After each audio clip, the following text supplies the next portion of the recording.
CPM നേതാക്കൾ പ്രതികളായ അരിയിൽ ഷുക്കൂർ വധക്കേസിൽ വിചാരണ പൂർത്തിയാകുന്നു. അന്വേഷണ ഉദ്യോഗസ്ഥന്റെയും രഹസ്യമൊഴി രേഖപ്പെടുത്തിയ മജിസ്ട്രേറ്റിന്റെയുമാണ് ഇനി വിസ്തരിക്കാനുള്ളത്. CPM നേതാക്കളായ P. ജയരാജനും TV രാജേഷിനുമടക്കം 32 പ്രതികളാണ് കേസിലുള്ളത്. യൂത്ത് ലീഗ് പ്രവർത്തകനായ അരിയിൽ ഷുക്കൂർ കൊല്ലപ്പെട്ട കേസിൽ കൊലപാതകം നടന്ന് 13 വർഷത്തിന് ശേഷമായിരുന്നു വിചാരണ ആരംഭിച്ചത്. 2012 ഫെബ്രുവരി 20-നാണ് കണ്ണൂർ തളിപ്പറമ്പ് പട്ടവും അരിയിൽ സ്വദേശി ഷുക്കൂർ കൊല്ലപ്പെട്ടത്. CPM നേതാക്കളായ P. ജയരാജനും TV രാജേഷും അടക്കമുള്ളവർ സഞ്ചരിച്ച വാഹനത്തിന് നേരെ ആക്രമണം നടന്നെന്ന പേരിൽ ഇരുവരെയും പ്രവേശിപ്പിച്ച ആശുപത്രിയിൽ വെച്ച് നടന്ന ഗൂഢാലോചനയെ തുടർന്ന് കൊലപാതകം നടന്നെന്നാണ് CBI കുറ്റപത്രം. ഷുക്കൂറിനൊപ്പം ആക്രമിക്കപ്പെട്ട 1ഉം 2ഉം സാക്ഷികൾ 22 പ്രതികളെ തിരിച്ചറിഞ്ഞിരുന്നു. അന്വേഷണ ഉദ്യോഗസ്ഥനായ U. പ്രേമനെയും പ്രതികളുടെ തിരിച്ചറിയൽ പരേഡ് നടത്തിയ മജിസ്ട്രേറ്റിനെയുമാണ് ഇനി വിസ്തരിക്കാനുള്ളത്.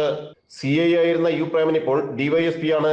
സീനിയർ പബ്ലിക് പ്രോസിക്യൂട്ടർ നവാസ് ആണ് CBIക്ക് വേണ്ടി ഹാജരാകുന്നത്. P. ജയരാജൻ 32-ാം പ്രതിയും TV രാജേഷ് 33-ാം പ്രതിയുമാണ് കേസിൽ. 2026 ഫെബ്രുവരിയിൽ വിചാരണ പൂർത്തിയായ ശേഷം മാർച്ചിൽ തന്നെ കൊച്ചിയിലെ പ്രത്യേക CBI കോടതി 3 വിധി പറയും. ജനം, കൊച്ചി.